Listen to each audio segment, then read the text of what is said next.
sabia que não é simplesmente guardando dinheiro que você atingirá sua liberdade financeira? Parece controverso, né? Mas vem comigo que eu vou te contar como chegar lá. Se você é novo por aqui, eu sou o Diogo Aguilar, CEO e fundador da Fluency Pass, uma plataforma completa para destravar o seu inglês. E aqui no YouTube eu te ajudo com o seu desenvolvimento pessoal a criar um negócio e a investir o seu dinheiro. Se você quer conferir as 6 dicas, vem comigo que eu vou te contar. O primeiro passo é se livrar das dívidas. O primeiro passo para você realmente engatar uma vida financeira próspera é se livrar definitivamente das dívidas. Por quê? Porque é muito improvável que o juro que você paga na dívida seja maior do que o que você vai ganhar com os seus investimentos. Então, leve isso em consideração para liquidar as suas dívidas. Caso seja difícil quitá-las de uma vez, tente sempre uma renegociação. Às vezes você tem uma dívida que pode ser uma dívida ruim e aí você consegue trocar por uma dívida que seja menos pior do que essa dívida inicial, por exemplo, com uma taxa menor. Vamos supor, se você tem uma dívida no rotativo ali da sua conta corrente ou então no cartão de crédito, às vezes tem uma outra forma de você conseguir um empréstimo que seja uma taxa melhor do que essa que você tem, ou mesmo renegociando com esse credor que porventura você tem essa dívida. E se livrar das dívidas é importante, não criar novas dívidas ou ter muita consciência se for realmente necessário criar é fundamental para o seu sucesso financeiro. Segundo passo, defina o que é essencial para você. No passo anterior, você foi lá e saiu do vermelho, mas não quer dizer que você já está no verde. Defina o seu orçamento entendendo o que é fundamental, o que é essencial para a sua casa funcionar. Baseado nisso, você já vai ter uma noção do quanto você tem de orçamento para o que é essencial e o quanto vai sobrar para as outras coisas. Quando eu falo essencial, aqui eu não estou falando, por exemplo, de toda hora pedir delivery ou de gastos que podem ser considerados supérfluos para quem realmente está em dificuldades financeiras e quer criar um plano de saída. Então, nesse ponto é fundamental que você consiga entender se os seus gastos estão compatíveis com seus ganhos. Vamos supor, se você gasta mais do que ganha, então o seu trabalho é equilibrar isso para gastar menos do que ganha. Se você empata, você também tem que diminuir um pouco para ter condições de criar a sua reserva financeira. E se você já tem um plano e gasta menos do que ganha, vai para o próximo passo, que o terceiro ponto está te esperando. O terceiro passo é invista na sua educação. Agora que você já gasta menos do que ganha, você precisa saber o que você vai fazer com esse dinheiro. Por isso é muito importante que você invista na sua educação financeira, para você traçar o seu plano e aí, baseado nisso, você ter uma jornada sólida para o seu planejamento financeiro. Alguns livros para iniciantes são importantes, por exemplo, Pai Rico, Pai Pobre, O Homem Mais Rico da Babilônia, Segredos da Mente Milionária. Assim você já começa a estimular alguns conceitos, até trabalhando um pouco o seu mindset. E perceba uma coisa, no início desse tópico eu falei educação. E poderia ser somente educação financeira, mas educação é um conceito mais amplo. Então, o que isso quer dizer? Quando você investe na sua educação, você investe em você. Você se torna melhor e isso ninguém nunca tira de você. E isso é fundamental para a construção da sua riqueza. O quarto passo é a criação da sua reserva de emergência. Agora você já tem um plano, você já tem ali um dinheiro sobrando. Primeira coisa que você vai fazer é criar a sua reserva de emergência. Se você é um empregado CLT, você pode considerar em torno de 6 meses dos seus gastos. Se você já tem aí a sua renda um pouco mais imprevisível, leve em consideração 12 meses. A sua reserva financeira é a sua blindagem para quando você construir o seu plano de investimento. Por quê? Porque em um momento que aparece algo inesperado, você pode ali recorrer à sua reserva de emergência e não tem que fazer resgate de um investimento que até seja um investimento bom, mas naquele momento é um momento muito ruim de você resgatar.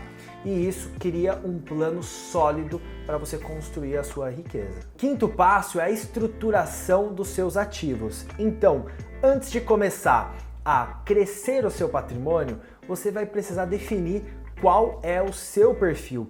E de acordo com o seu perfil, terá uma estratégia que é mais adequada para você. Como empresário, eu recomendo que você tenha o menor salário possível. Por quê? Porque o seu interesse é crescer o valor da empresa, é crescer o seu equity. Então, quanto mais dinheiro você deixa dentro da empresa e investe esse dinheiro na direção correta, mais valor a sua empresa eleva. Logo, você ganha muito mais patrimônio. Pense em casos como Jeff Bezos, Bill Gates ou Elon Musk. Essas pessoas possuem empresas abertas e listadas na bolsa. Quando o valor da empresa sobe, como eles têm uma parte em ações, o patrimônio pessoal deles sobe. O meu caso é um pouco similar, por quê? Porque eu tenho uma empresa. A diferença é que essa empresa tem um capital fechado. Então, quanto mais dinheiro eu injeto na empresa em um plano de crescimento claro, mais retorno a empresa tem e eu, como acionista, também sou beneficiado com isso. Já, se você é funcionário, é importante que você tenha um bom salário e consiga poupar parte desse valor que você recebe. E aí, tendo educação financeira, você vai pegar esse dinheiro e vai investir para conseguir ter uma rentabilização maior do que você teria, por exemplo, deixando seu dinheiro na poupança. Isso vai ajudar a acelerar o seu plano de liberdade financeira. Em termos práticos, o empresário investirá na própria empresa. Agora, quer dizer que ele não pode investir em outras coisas? Sim, ele pode, mas talvez aí uma interrogação que eu deixo é por que ele não coloca tudo na própria empresa? Mas existe certo ou errado aí nesse ponto? Não necessariamente. Já como funcionário, o que você precisa entender é que você tem que estudar como aplicar o seu dinheiro da melhor forma para acelerar a sua jornada rumo à liberdade financeira. E uma coisa que eu gosto muito de reforçar é que uma estratégia ela precisa perdurar. Então pare de querer ganhar dinheiro da noite para o dia. Tenha uma estratégia consistente e siga ela. Como o investidor Paul Samuelson disse, investir é mais parecido com ver a tinta secar ou a grama crescer. Não é uma coisa do dia para a noite. E lembra que no começo do vídeo eu falei que o processo de liberdade financeira não é simplesmente guardar dinheiro? Aqui eu quero que fique claro para você. Por que não é simplesmente guardar dinheiro?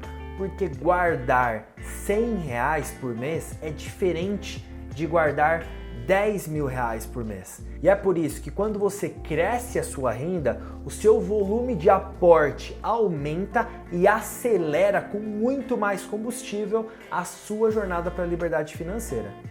O sexto passo, claro, é aonde vocês queriam chegar, que é a liberdade financeira. A liberdade financeira é quando os seus proventos são maiores do que os seus gastos mensais. E você não precisa trabalhar ativamente para ter esses proventos entrando todo mês na sua conta. Agora, quando a gente fala de gastos mensais, o que a gente precisa entender?